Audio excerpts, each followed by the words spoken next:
تعرف شنو هي الطاولة هذه اللي تصحت عليها يعني اتفاقية الحماية، فهمت ولا لا؟ ولكن من بعد هذه اللي صح عليها القانون تاع استرجاع الأراضي مع فرنسا. هذه ما تعرفهاش؟ ما أنا جابها لي في الوسط هكاك. تفضل. Monsieur le Président, merci d'avoir accepté cette interview. Vous rentrez d'Arabie Saoudite. C'était une bonne visite? Une excellente visite. Nous avons été très bien reçus, d'abord par Sa Majesté le roi Salman Ben Abdelaziz Al Saoud, qui réellement nous a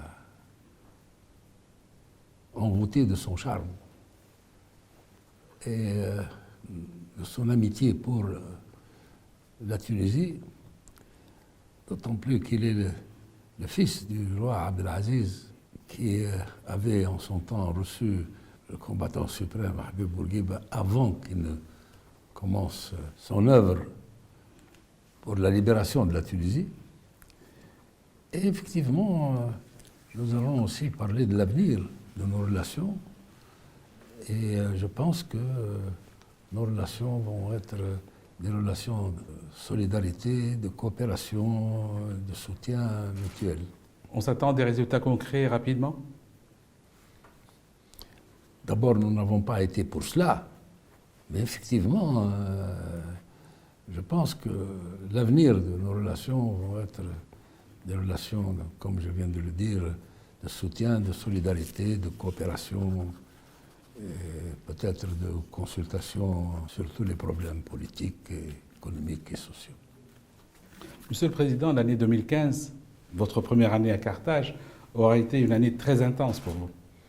Une année très difficile d'abord, parce que nous avons trouvé une situation difficile à laquelle le gouvernement a été confronté. Nous pensions mettre en place un gouvernement de réformes structurelles et de réformes dans tous les domaines. Évidemment, nous avons trouvé une situation où il fallait faire face aux urgences. Mais évidemment, il ne faut pas oublier que parmi ce dont nous avons hérité, c'est le terrorisme aussi. Nous avons vu cela. La Tunisie était confrontée dès le départ à des problèmes importants, des défis importants qu'il fallait relever. Le problème sécuritaire, et en premier lieu le terrorisme, et puis les problèmes économiques. Alors sur le plan, le gouvernement a fait beaucoup pour essayer de juguler ce mal. Mais évidemment, nous avons eu quand même trois grosses affaires. La première, celle du Bardo, qui a évidemment prouvé qu'on en voulait à nos choix culturels et aussi à nos choix civilisationnels, et aussi au problème du tourisme, qui est une des sources principales de notre financement de notre budget, etc. Nous avons eu aussi une deuxième action à Sousse, dont les victimes étaient nos amis britanniques, en gros, en principal, mais au fond, notre tourisme aussi, qui est la source principale de notre budget. Et puis, une troisième attaque, qui, elle, ne manque pas de lancer un message politique. C'est celle des forces de la sécurité de la présidence de la République. Ce qui est un message pour dire que nous voulons maintenant aussi porter atteinte à l'État lui-même dans ce qu'il a de plus représentatif. Eh bien, la Tunisie a fait face à ces trois actions. L'État a survécu et il survivra aussi à toute autre attaque. Parce que la Tunisie est un pays qui existe depuis 3000 ans. Les régimes peuvent tomber, les hommes peuvent tomber, mais l'État restera toujours debout. La Tunisie, pendant cette période-là, elle a a repris ses relations avec tous les pays les plus importants, tunisiens et extérieurs. D'abord, les relations avec notre voisin, l'Algérie. Nos relations sont excellentes. Nous avons une grande coopération pour combattre le terrorisme et nos frontières avec l'Algérie sont des frontières sécurisées maintenant. Nous avons entrepris aussi une visite importante aux États-Unis d'Amérique pour réaffirmer nos relations, qui sont des relations traditionnelles depuis le début de l'indépendance, mais ces relations ont été confirmées. C'est ma deuxième visite aux États-Unis à l'invitation du président Obama. Et nous avons évidemment, nous sommes rentrés très réconfortés que ces relations-là vont continuer dans le présent et dans l'avenir. Nous avons entrepris une visite d'État en France, ce qui est quand même notre grand partenaire, la France, non seulement dans le bilatéral, mais en Europe aussi. Nous avons entrepris une visite à l'invitation des 7 grands en Allemagne, et nous avons effectivement présenté la Tunisie, j'espère, au niveau qu'il faut. Maintenant, avec la présidence de Mme Merkel, avec qui maintenant nous avons des relations privilégiées. Et puis nous avons entrepris des visites dans les pays frères, à Amman. Je pense que j'ai eu cette occasion-là pour rendre hommage à la mémoire d'un grand ami, mais un grand ami de la Tunisie et un grand homme d'État, qui est le roi Hussein, le père de l'actuel roi. Et nous avons été évidemment reçus au plus haut niveau. Et cette visite a été confirmée par la visite du chef du gouvernement pour présider lui-même la grande commission entre nos deux pays, avec les résultats attendus.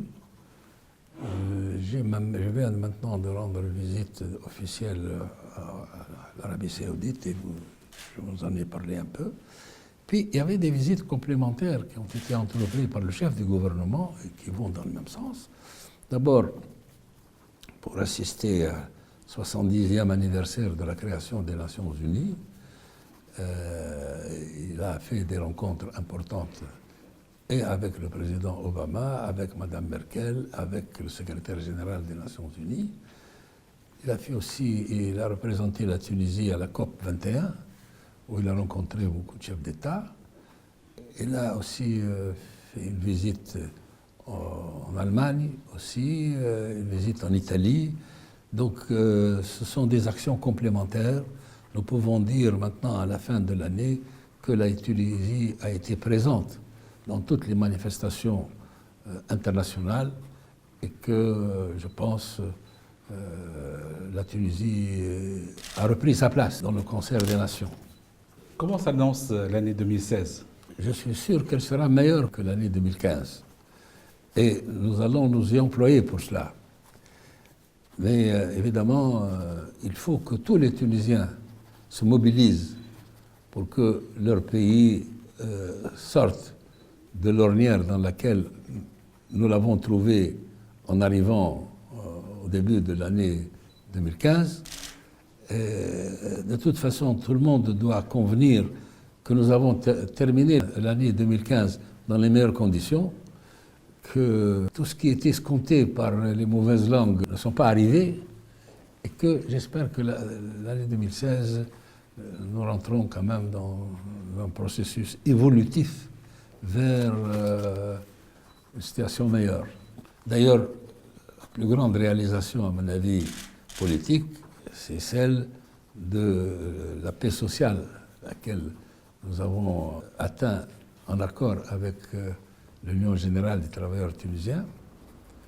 Et j'espère que maintenant, l'accord entre le privé et va se faire immédiatement, ce qui fait que nous allons avoir une paix sociale pendant au moins jusqu'à l'année 18, ce qui est quand même important. Et troisièmement, je ne peux pas oublier que la Tunisie a eu le prix Nobel de la paix pendant cette année 2015. Ce n'est pas une petite chose, mais c'est important pour l'avenir. Ça veut dire que la voie que nous avons empruntée pour régler certains différends, c'est-à-dire la voie du dialogue et la voie de l'entente, a été quand même consacrée internationalement par le prix Nobel de la paix à la Tunisie. Monsieur le Président, certains parlent d'une crise politique, avec un parti qui a gagné les élections, mais qui ne gouverne pas, qui n'a pas envoyé un chef de gouvernement parmi ses militants à la Casbah, des relations que certains trouvent un peu ambiguës avec le deuxième parti censé être le parti de l'opposition. Comment vous pouvez répondre à ça? Ce parti de l'opposition? Qui est le chef de l'opposition en ce moment en Tunisie? Je ne sais pas. De toute façon, ce que je sais, c'est que la Tunisie a un gouvernement de coopération entre 4 partis et ça fonctionne bien. L'opposition, ils sont plusieurs. Il y a le Front populaire, peut-être que c'est un parti d'opposition, et avec plusieurs autres petits partis qui n'ont pas eu beaucoup de chance dans les élections, mais qui se positionnent comme parti d'opposition. Nous les acceptons, nous respectons l'opposition. Surtout, alors que c'est une opposition minoritaire. Mais le problème, il faut que l'opposition minoritaire respecte aussi la majorité. C'est comme ça que ça fonctionne, que la démocratie fonctionne. Vous trouvez qu'il est plus salutaire pour vous d'avoir un Nahda avec vous que de laisser un Nahda dans l'opposition? De toute façon, les problèmes ne se posent pas comme cela. Nous avons participé à des élections et législatives et présidentielles. Pour les élections présidentielles, il n'y a eu qu'un président qui a été élu et qui, évidemment, représente l'égalité des urnes, le verdict des urnes. Et il y a aussi des partis qui ont été élus. En premier lieu, le parti de Nida Tounes, et en deuxième lieu, le parti Nahda. Il faut se rappeler que Nida Tounes a eu 86 sièges et que Nahda en a 69. Donc, le parti Nahda s'impose lui-même comme le deuxième parti en Tunisie. Et donc, comme nous sommes très respectueux des urnes, et au fond, c'est quand même le peuple qui a la souveraineté. Et le peuple a désigné ces 3 ou 4 partis pour exercer la souveraineté en ces lieux et places. Donc il y avait Nida Tounes et il y avait Nahda en premier lieu. Donc nous avons respecté cela. Et effectivement, pour former le gouvernement doit être adoubé par l'Assemblée du peuple. Or, Nida Tounes n'avait pas la majorité absolue. Il avait la première place et une majorité relative. Donc, pour que le gouvernement donne un message de stabilité, on était obligé de choisir, d'abord le soutien des 4 partis et aussi de choisir un chef du gouvernement qui n'est pas forcément issu du parti majoritaire. Il a été adoubé par le parti majoritaire. C'était le choix du parti majoritaire. Et c'était un choix judicieux. Nous étions toujours attaqués comme voulant monopoliser la vie politique parce que nous étions un parti de majorité relative. Le Nida Tounes a donné une bonne leçon de démocratie en choisissant un président du Conseil qui ne soit pas affilié à Nida Tounes. Et d'ailleurs, c'est pour ça que les choses fonctionnent bien. Donc le gouvernement actuel n'est pas le gouvernement du parti majoritaire, il est le gouvernement de la Tunisie. Vous êtes optimiste pour 2016? Bien entendu, je suis toujours optimiste.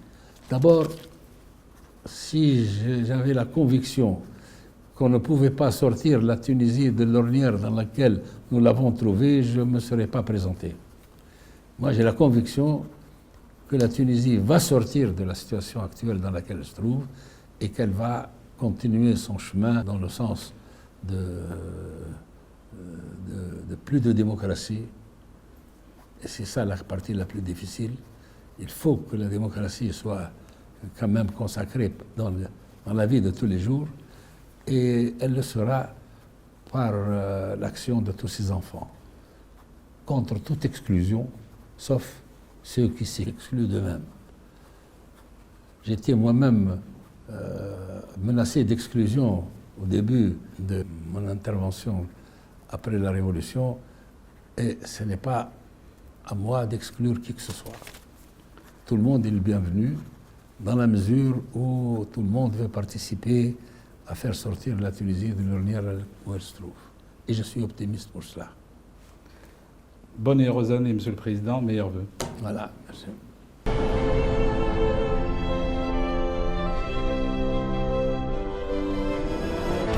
Leaders.